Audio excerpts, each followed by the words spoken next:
अहिल्यानगर शहरातून 3714 ओव्हरलोड गाड्यांची आरटीओच्या अधिकाऱ्यांकडून होत असलेली वसुली बंद करण्याची मागणी बहुउद्देशीय वाहतूक चालक मालक माथाडी मंडळाचे अजय मखरे यांनी पत्रकार परिषदेत केली आहे. 14 वाहनं जा ये करतात. त्या 3714 कडनं अनाधिकृतपणे 3000 रुपये दरमहा एजंटमार्फत बेकायदेशीर गोळा केले जातात. 1 ते 10 तारखेपर्यंत ते सर्व रक्कम गोळा होती. नंतर त्याचे ह्याप्रमाणे यादी बनवल्या जाते आणि यादी त्या फ्लाइंग स्क्वॉडच्या अधिकाऱ्यांना वाटप केली जाते. ती यादी टाईप करून वाटप दिल्यानंतर त्या गाड्यांना नगरच्या हद्दीमध्ये किती वेळा आले गेले तरी त्यांच्यावर कारवाई होणार नाही, किती ओव्हरलोड असो. पण जर त्यांनी कार्ड नसेल काढलं, त्याला कार्ड नाव आहे, कार्ड म्हणजे खरोखर कार्ड देतात असं नाही, फक्त नाव द्यायचा, नंबर द्यायचा एजंटमार्फत आणि ते पैसे त्यांच्यापर्यंत पोचतात. याच्यामध्ये सर्वात महत्त्वाचे श्यामराव चौधरी इन्स्पेक्टर, नंतर दुसरे मिथुन पाटील ARTO, तिसरं दिनेश पाटील आणि चौथे कल्पेश सूर्यवंशी.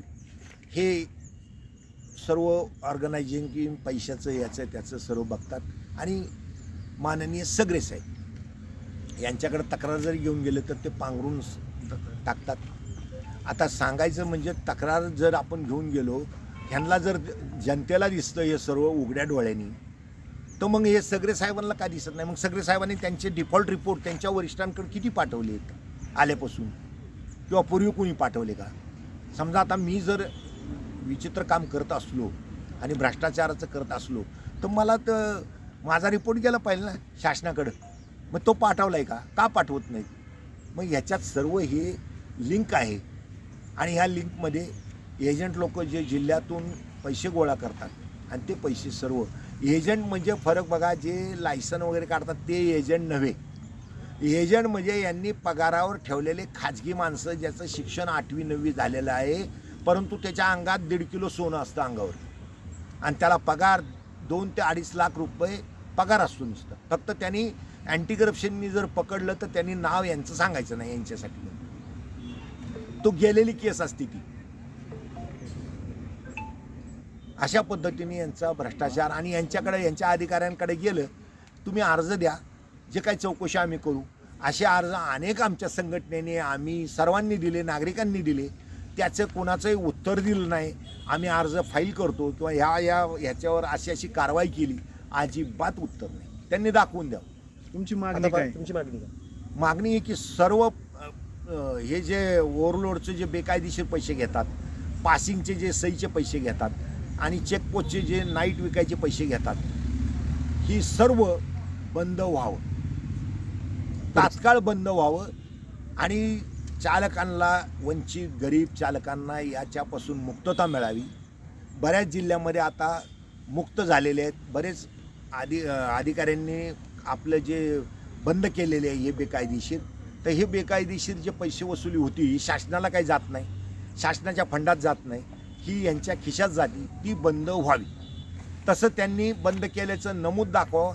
नाही, त्यांना जर ते म्हणतात आता काय आम्हाला पुरावा द्या, हे कसं काय पैसे देतात लोक इथे, तर त्याचं कारण आहे, हे माझ्याकडे नंबर आहेत 100, एक नमुना म्हणून, तसे तर हजारो आहेत. या नंबरवरती मागील 2 वर्षात जर तुम्ही ओव्हरलोडची केस दाखवली मला, तर मी उपोषण आत्ता किंवा कुठली कारवाई मी म्हणजे उपोषणालाच बसत नाही. पण तुम्ही यांच्यावर कारवाई का करू शकत नाही? त्यांचे हप्ते चालू आहेत गेली 5-6 वर्षापासून, एजंट मार्फत सर्व पैसे हे घेतात. मग ह्या गाड्या तर जातात. आता यांचे मागं 2023-22चे आमच्याकडं पावत्या आहेत, टोल फाडल्याच्या पावत्या आहेत, CCTV फुटेज आहे. मग कसं नाही म्हणायचं की बाबा ह्या रोडवरनं ही गाडी गेलीच नाही?